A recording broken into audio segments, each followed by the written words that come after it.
Kanpur police और Kanpur medical department द्वारा अब तक संयुक्त रेड में 6 लोगों को हम लोगों ने अरेस्ट करा है, जो मानव के अंगों का जो है ट्रांसप्लांट कराते थे अवैध ढंग से। उन लोगों को पकड़ा है। यहाँ पर हॉस्पिटल के मालिक जिनके यहाँ पर ये ट्रांसप्लांट कराया गया था वो आहूजा हॉस्पिटल है, उनके जो ओनर और डॉक्टर दोनों को पकड़ा जा चुका है। जो किंग पिन था वहाँ पर शिवम अग्रवाल, उसको पकड़ा जा चुका है। और जो डॉक्टर जो करता था वो अभी यहाँ पर उनकी टीम वो जो है फरार है। इसमें जिन ऑपरेशन करने के बाद 2 अन्य हॉस्पिटलों में जो डोनर है और जो रिसिपिएंट है उनको अलग अलग हॉस्पिटलों में भेजा जाता था, वो लिंक हमने ढूंढ लिया और उनके जो ओनर हैं उनको भी अरेस्ट किया जा चुका है।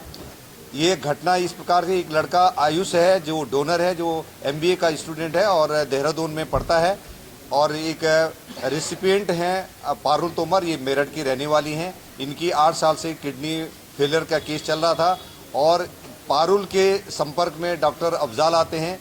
जनरली ये जो जहां डायलिसिस होता है उनको अपना टारगेट बनाते हैं और वहां पर पोटेंशियली जो रेसिपिएंट हैं उनके बारे में जानकारी इकट्ठा करते हैं।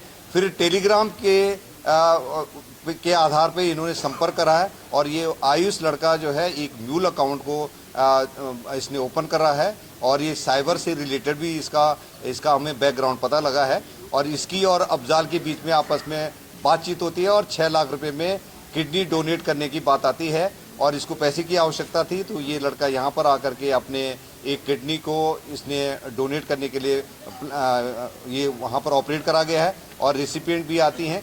इसमें जब ज्वाइंट रूप से रेड करा गया है तो ये इसका खुलासा हो चुका है और इससे पहले मार्च में भी एक घटना कर चुकी है।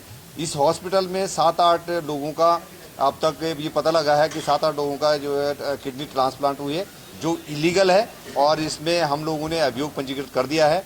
ये भी और जानकारी मिली है शिवम की तरफ से कि यहाँ पर अन्य 6-7 अस्पतालों में ये डॉक्टर रोहित की टीम द्वारा ऑपरेशन कराया गया है और किडनी ट्रांसप्लांट की गई है। इसके लिए हम संयुक्त रूप से CMO साहब और हम मिलकर के इसमें जांच पड़ताल करेंगे और जो लोग इसमें सम्मिलित होंगे उनके खिलाफ विधिक कार्रवाई की जाएगी। सर, लंबे समय से काम चल रहा था, अब तक कितनी ये लोग ट्रांसप्लांट करा चुके हैं या किडनी को सेल कर चुके हैं? ये अभी तक जो शिवम ने बताया है उसने 7-8 केसेस बताए हैं जो आहूजा हॉस्पिटल में, और कानपुर में 40-50 केसेस उसने होना बताया है।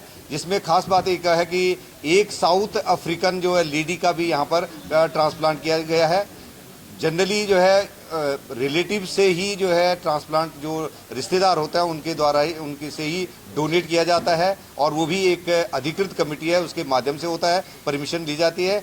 और यदि अगर किसी प्राइवेट डोनर होता है, कोई अन्य डोनर होता है, तो उसके लिए सरकार की मान्यता की ज़रूरत होती है और विदेशी के लिए ये पूरे रूप से उसके लिए सरकार की अनुमति की आवश्यकता है। तो इन सब चीज़ का यहाँ पर वायलेशन किया गया है और इसके विरुद्ध जो है हमने अभियोग पंजीकृत कर दिया है और इनके खिलाफ कार्रवाई की जाएगी।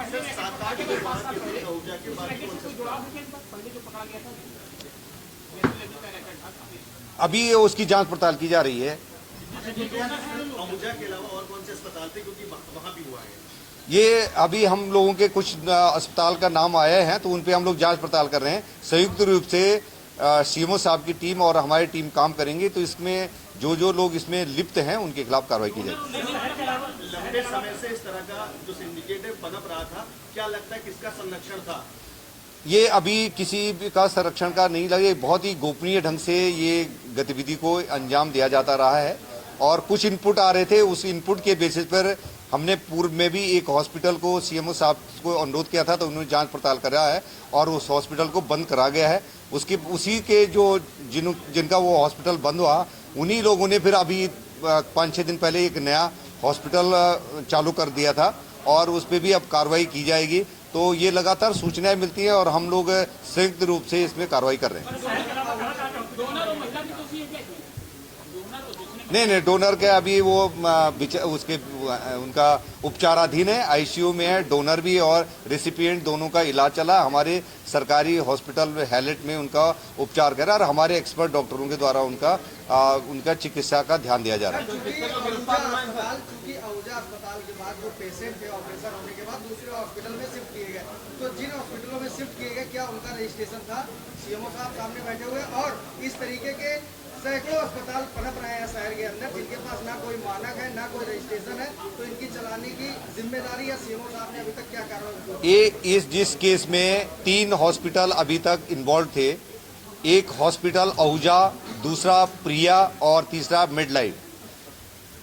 आहूजा हॉस्पिटल और प्रिया हॉस्पिटल का रजिस्ट्रेशन है और मिडलाइफ का कोई रजिस्ट्रेशन नहीं है, लेकिन मिडलाइफ अभी चालू करा था, कुछ पिछले मार्च में 5-6 दिन पहले ही चालू करा है। जो ओनर है, इसका पूर्व में एक आरोही हॉस्पिटल था, उसको सीएमओ साहब ने सील कर दिया था।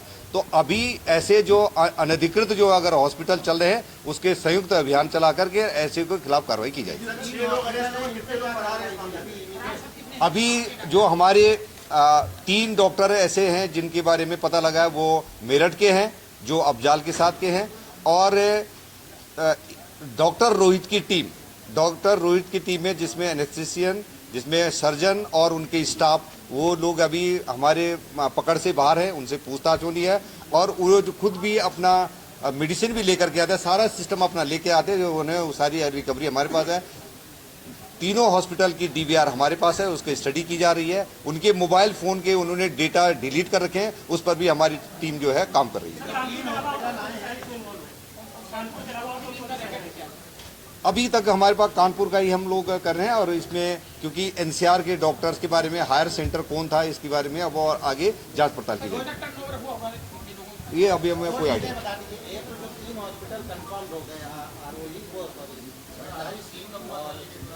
ये इस प्रकार की इलीगल ऑर्गन ट्रांसप्लांटेशन का काम होता है, उनका लाइसेंस तुरंत निरस्त हो जाता है। और उन लोगों के लिए, जैसे मैंने बताया कि जो लोग इसमें इन्वॉल्व हैं, डॉक्टर और जो स्टाफ इन्वॉल्व है, उनको 10 साल की तक की सजा और 5 लाख से लेकर के 20 लाख तक का जुर्माना का प्रावधान है।